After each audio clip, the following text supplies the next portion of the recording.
A'udzubillahi minasyaitonirrajim. Bismillahirrahmanirrahim. Dengan nama Allah yang Maha Pengasih lagi Maha Penyayang.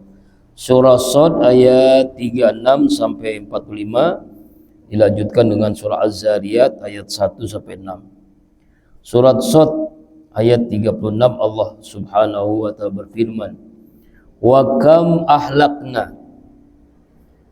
Berapa banyak kami telah menghancurkan, kami telah membinasakan, qablahum sebelum mereka, maksudnya sebelum orang kafir Quraisy.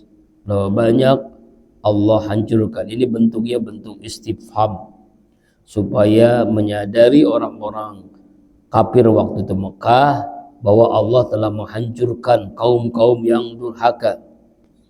Min qarnin, dari sebuah kaum, hum mereka itu asyaddu lebih besar, minhum dari mereka, lebih kuat dari orang-orang kafir Mekah, batsan kekuatannya, fataqabbahu mereka telah keliling, ya telah menjelajah, fil bilad di negeri-negeri yang lain.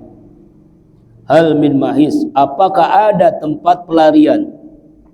Ada tempat pelarian, tempat pengungsian. Nah, ini ayat menjelaskan tentang bentuknya istifham. Jadi Allah mempertanyakan kepada orang-orang kafir Quraisy yang masih kafir, yang masih tidak percaya dengan apa yang disampaikan oleh Rasulullah Nabi Muhammad SAW, yang masih menyembah patung. Makanya Allah buat pertanyaan begini, berapa banyak kami hancurkan, yaitu orang-orang yang mendustakan para nabi dan para rasul, seperti kaumnya Nabi Nuh, Nabi Saleh, kaum Ad, kaum Samud, Nabi Lut. Nah, itu kan banyak kaum-kaum yang Allah hancurkan sehancur-hancurnya, dengan banjir, dengan gempa, dengan longsor, dengan macam-macam, dengan kebinasan yang luar biasa. Padahal mereka ini adalah asyaddu minhum batsan, lebih kuat, ya, lebih hebat. Bahkan gunung saja bisa dibuat rumah, dibuat goa, ya. Ya, itu di zaman Nabi Saleh itu, ya, kaum Ad, kaum Samud itu. Badannya besar-besar, ya. Badannya ya seperti raksasa begitu. Lebih kuat, lebih hebat, ya. Fanaqabu, dan mereka ini sering keliling fil bilad di negeri-negeri yang lain. Artinya bukan orang yang ya di rumah doang gitu, ya, bukan di kampungnya doang. Sering keliling kemana-mana, sering hijrah, sering healing, ya, ke berbagai negara, berbagai negeri. Saking hebatnya kaum itu, ya. Jadi Allah menjelaskan tentang bentuk pertanyaan, mempertanyakan kepada orang kafir Quraisy yang masih nggak percaya kepada Nabi Muhammad, mendustakan Nabi Muhammad. Padahal dulu ada kaum sebelum mereka ini yang lebih kuat, lebih hebat, yang mereka dibinasakan oleh Allah karena mereka tidak percaya kepada para nabinya. Hal min mahis, apakah ada tempat pelarian? Apakah ada tempat pengungsian?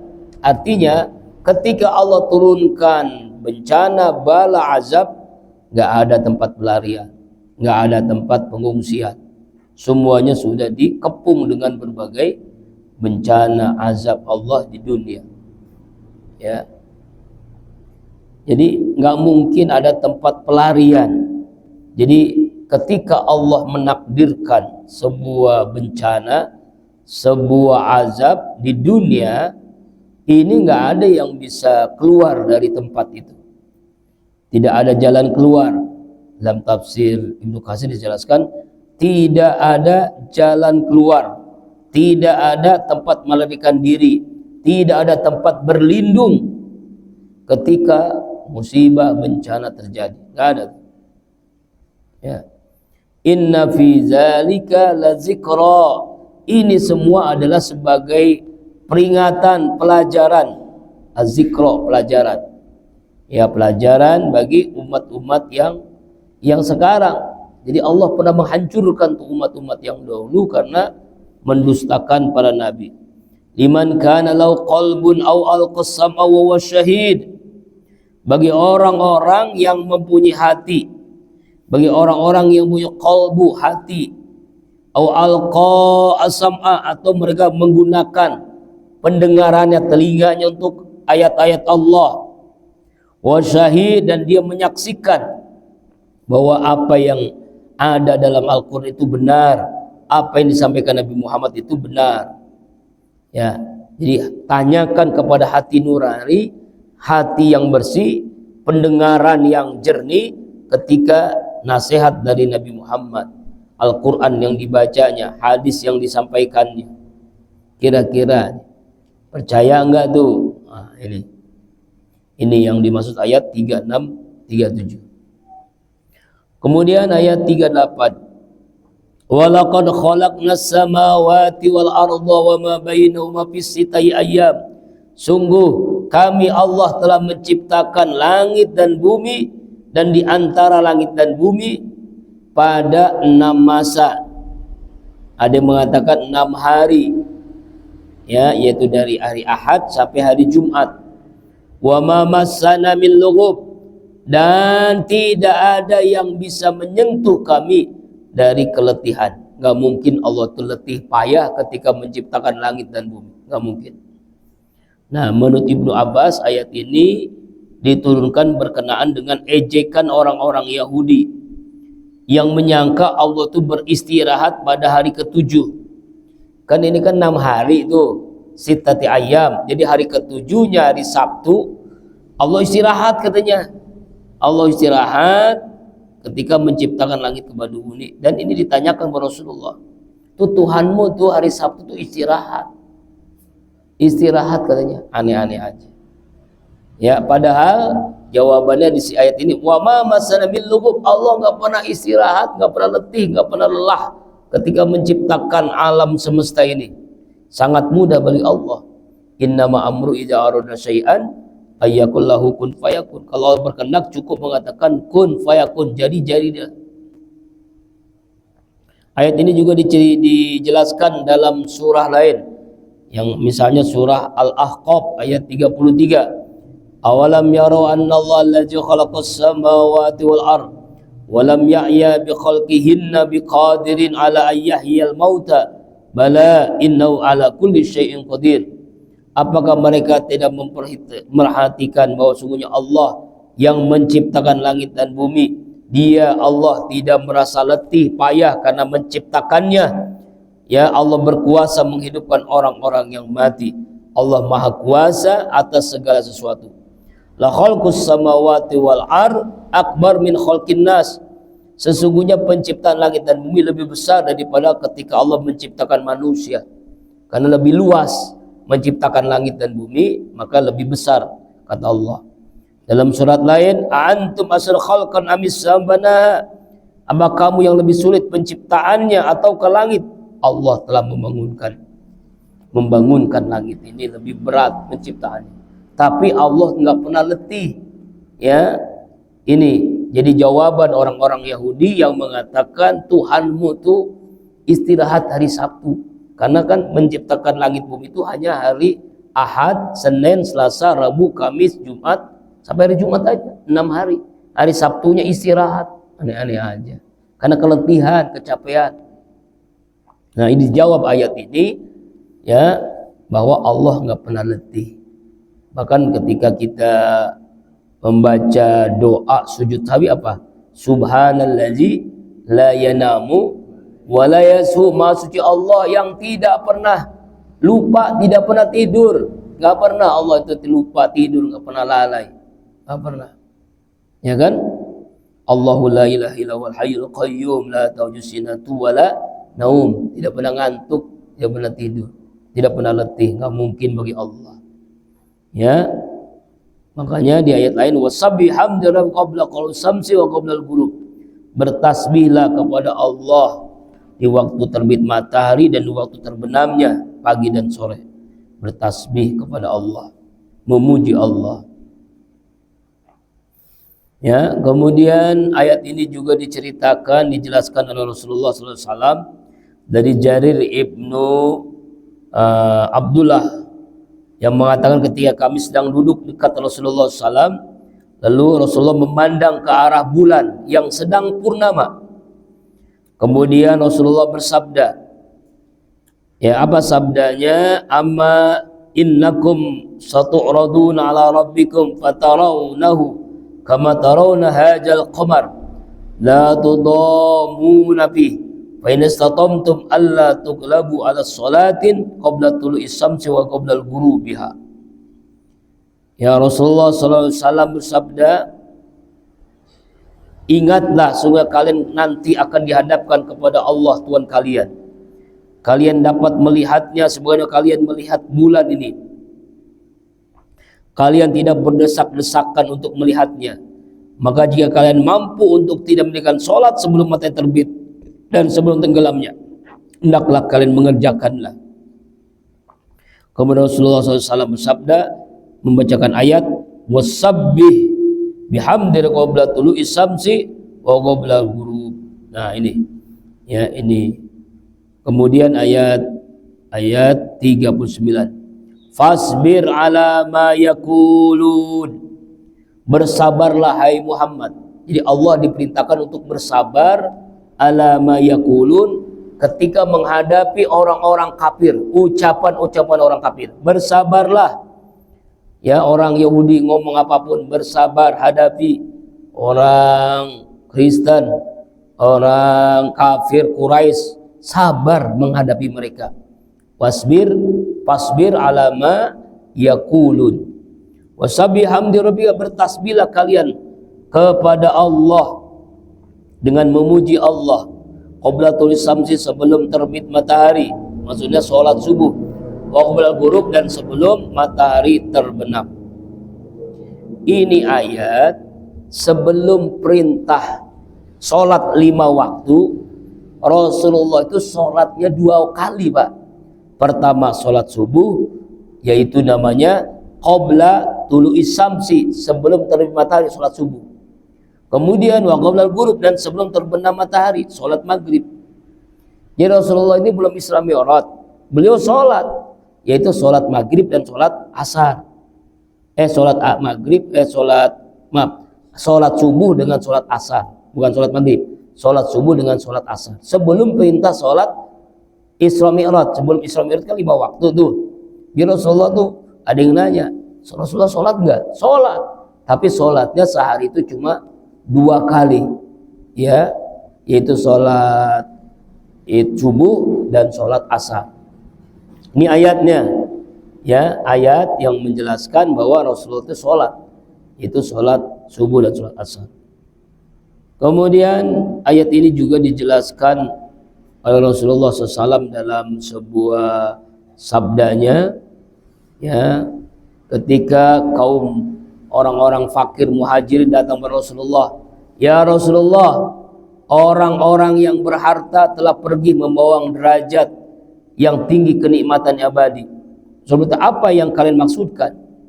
Orang-orang fakir dan miskin mengatakan, orang-orang hartawan itu dia sholat seperti kami sholat, dia puasa seperti kami puasa, mereka bersedekah, kami nggak bersedekah. Kenapa? Kami nggak punya duit. Mereka bisa memberikan budak, sedangkan kami tidak.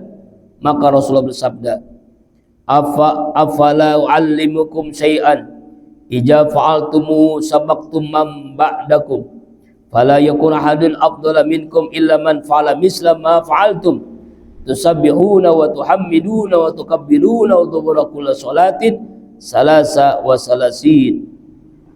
Qala faqulu ya Rasulullah sami ikhwanuna ahla amwal bima fa'alna fa fa'alu mislah. Qala zalika fadlullah yu'tihi man yasha. Maukah aku ajarkan, kata Rasulullah, satu amalan, apabila kalian mengerjakannya, niscaya kalian dapat mendahului orang yang sudah kalian. Tidak ada seorang pun yang lebih utama dari kalian sesuatu amalan kecuali yang mengerjakan sesuatu misal dengan apa yang kalian kerjakan. Apa itu? Bertasbih, subhanallah, tahmid, alhamdulillah, kemudian takbir Allah subhanallah, subhanallah, alhamdulillah, alhamdulillah, Allahu akbar, Allahu akbar. Setiap selesai sholat sebanyak 33 kali. Apa ini maksud? Menandingi orang kaya yang bisa berinfak, bisa bersedekah, bisa menekan budak, yaitu memperbanyak zikir. Minimal selesai sholat subhanallah 33 kali, alhamdulillah 33 kali, Allahu akbar 33 kali. Ya, umumnya kan iya, umumnya belum selesai itu juga Allah melantas jalan. Iya, Allah akbar. Makanya kalau ulama mengatakan dalam sebuah kitab, man tarakal wirda fahuwa qirdun. Nah, siapa orang yang sholat, habis sholat meninggalkan wirid, maka dia sama dengan monyet. Meninggal wirid itu maksudnya zikir. Itu ulama. Walaupun bukan hadis, tapi ungkapan ulama. Ungkapan ulama, kalau orang sholat Allah melantas jalan, buru-buru ngejar setoran apa ngapain, ya. Nah, itu sering begitu kan ya. Allah akbar. Ini amalan nih, amalan menandingi orang kaya bisa berinfak, yaitu dengan kita berzikir, tasbih, tahmid, tahlil 33 kali selesai sholat wajib. Ya. Kemudian dalam hadis yang lain Rasulullah menjelaskan dari Ibnu Abbas, qala bittu lailatan inna Rasulullah sallam wa shalla rakataini khafifatain allataini qabla al-fajr summa kharaja as-salah. Qala ya Ibnu Abbas, raqata qabla salatil fajr idbarun nujum wa raqata ba'da al-maghrib idbarus sujud. Ya, dari Ibnu Abbas radhiyallahu anhu, dia pernah nginap di rumah Rasulullah. Dia melihat beliau Rasulullah sholat 2 rakaat ringan sebelum sholat subuh, lalu keluar menuju ke tempat sholat berjamaah, lalu berkata, Ibnu Abbas, 2 rakaat sebelum sholat subuh, sesudah bintang-bintang tenggelam. 2 rakaat sesudah maghrib, ada sesudah sholat maghrib. Masya Allah. Ya. Kemudian Ummul Mukminin Siti Maimunah, ya, yang menginap di rumah bibinya, ya, radhiyallahu anha, pada malam itu ia sholat bersama Rasulullah sebanyak 13 rakaat. Sholat sunnah maksudnya, ya, sholat sunnah. Artinya adalah ayat 39 ini menjelaskan tentang masalah tasbih, zikir kepada Allah, dan sholat, yaitu sholat memperbanyak sholat sunnah. Wa minal laili fasabbihu wa adbarus sujud, ayat 40 ya. Dan dari malam itu bertasbihlah kalian, dan di belakang sesudah sujud, sudah sholat. Ya, sesudah sholat, sedikit sholat maksudnya perintah untuk melaksanakan sholat sunnah. Kemudian ayat 41, wastami', dengarkanlah ya Muhammad, yauma yunadil munadi, pada hari malaikat Israfil menyerukan, mimmakan qarib, dari tempat yang sangat dekat. Yauma yasma'una as-sayhata bil haqq, pada hari semua makhluk mendengar as-sayhah, tiupan sangsakala, bil haqq, dengan hak sebenarnya. Jalika yaumul khuruj, itulah hari kebangkitan. Ya, ini ayat menjelaskan tentang ketika malaikat Israfil menyeru kepada Nabi Muhammad, kepada semua makhluk Allah, ya, dengan seruan yang sangat jelas dari Baitul Maqdis. Dalam sebuah riwayat ulama menyerunya dari Baitul Maqdis, ya. Kemudian dengarkan teriakan atau tiupan sangsakala itu pada hari di mana semua tiupan itu luar biasa dan semua makhluk Allah mendengarkan as-saytal bil haq, yaitu tiupan sangsakala yang kedua. Itulah di mana semua makhluk Allah, manusia itu dibangkitkan dari alam kubur. Yaumal khuruj, yaitu hari di mana kebangkitan. Orang-orang yang sedang tidur di alam barzah dihidupkan kembali oleh Allah. Ya, dihidupkan kembali itu ketika tiupan sangkakala ditiup oleh malaikat Israfil. Inna nahnu nuhyi wa numitu wa ilainal masir, ayat 43. Sesungguhnya kamilah yang menghidupkan, kamilah yang mematikan, dan kepada kamilah tempat kembali semua makhluknya. Jadi Allah lah yang menciptakan manusia, kemudian Allah mematikan, kemudian Allah menghidupkan kembali, dan itu sangat mudah bagi Allah. Sangat mudah bagi Allah. Yauma tasaqqaqul ardu anhum sira'a, pada hari terbelahlah bumi dari mereka, keluar mereka sira'a dengan sangat cepat. Dzalika hasun aina yasir, bukan itulah makhluk Allah semuanya dikumpulkan, dan itu sangat mudah bagi Allah subhanahu wa ta'ala. Jadi ketika Allah menurunkan hujan dari langit, semua tubuh makhluk manusia itu tumbuh seperti tumbuhnya biji dari tanah yang diserami air. Jadi sangat mudahnya bagi Allah untuk menghidupkan orang-orang yang sudah di alam kubur dengan cara Allah seperti turunkan hujan, lalu hujan itu menumbuhkan biji-bijian, yaitu orang-orang yang sudah mati ribuan tahun yang lalu hidup semuanya. Ya, hidup semuanya. Kemudian seketika semua jasad telah sempurna, nih, jadi kronologisnya begini dalam tafsir Ibnu Katsir, Allah turunkan hujan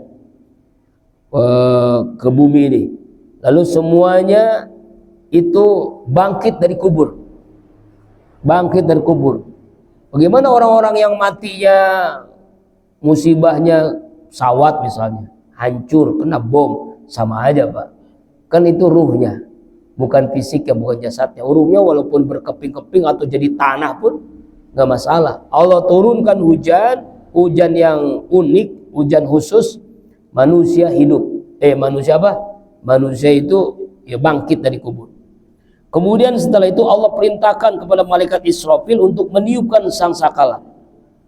Ketika ditiupkan sangsakala itu, setiap roh, ya, setiap jasad yang sudah terbentuk tadi itu, ya, bangkit dari kubur. Keluarlah semua roh berhamburan di langit dan bumi. Lalu Allah berfirman, demi keagungan dan kemuliaanku, setiap roh benar-benar harus kembali ke tubuhnya masing-masing. Jadi ketika ditiupkan roh itu, rohnya berkeliaran tuh, lalu rohnya itu masuk ke tubuhnya masing-masing, dan itu nggak ketukar Pak. Misalnya kita punya roh nih, ya kan, kita mati misalnya, ya kan, udah mati nih, lalu Allah turunkan hujan, ya itu jasadnya mulai terbentuk lagi jasadnya, lalu tiupin sangkakala. Ketika tiup sangkakala tuh rohnya nyari fisik jasad orang masing-masing, dan tidak ngetukar, nggak ketukar Pak, sama, kembali rohnya kepada tubuh masing-masing. Ini dijelaskan dalam tafsir Ibnu Katsir ketika ayat ini turun, ya.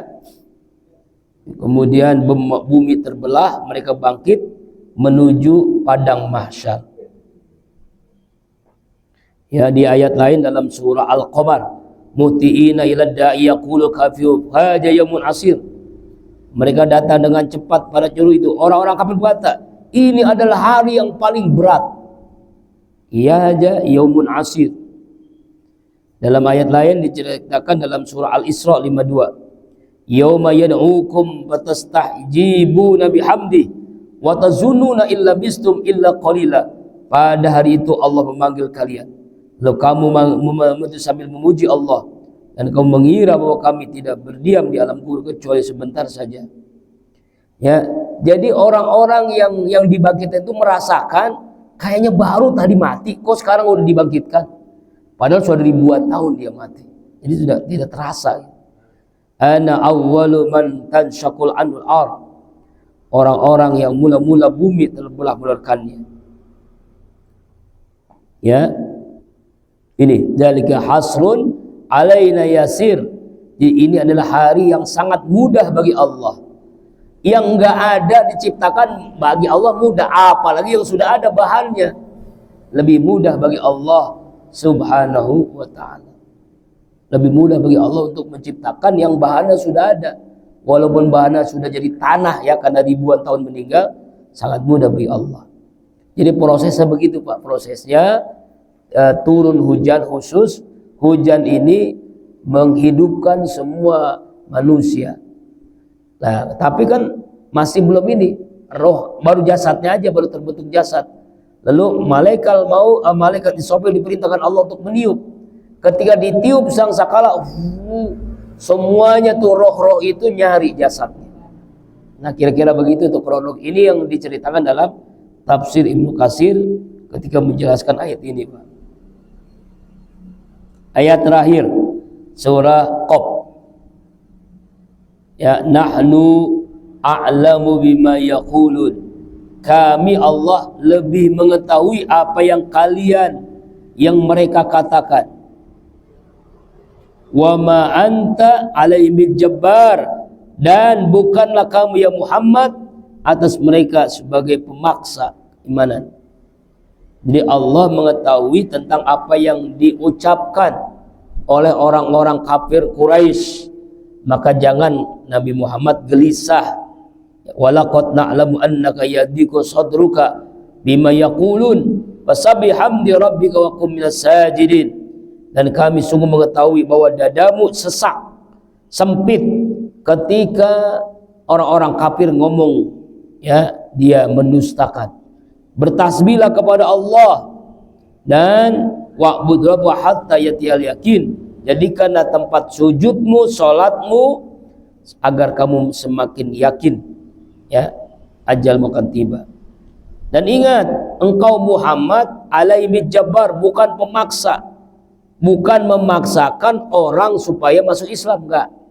Tugas Nabi itu hanya menyampaikan, bukan memaksakan supaya orang masuk Islam, bukan. Tugas Nabi hanya menyampaikan. Kalau sudah sampai kemudian dia tidak mau, itu udah urusan dia. Yang jabbar itu hanya Allah, yang bisa memaksakan itu hanya Allah. Fadzakir bil Quran, berilah peringatan ya Muhammad dengan Al-Quran. May yakhafu wa'id, kepada siapa yang takut terhadap apa ancamanku, ancaman Allah Subhanahu wa ta'ala. Apa maksudnya? Berikan peringatan dengan Al-Quran untuk taat kepada Allah, untuk menjalankan perintah Allah, menjauhi larangannya.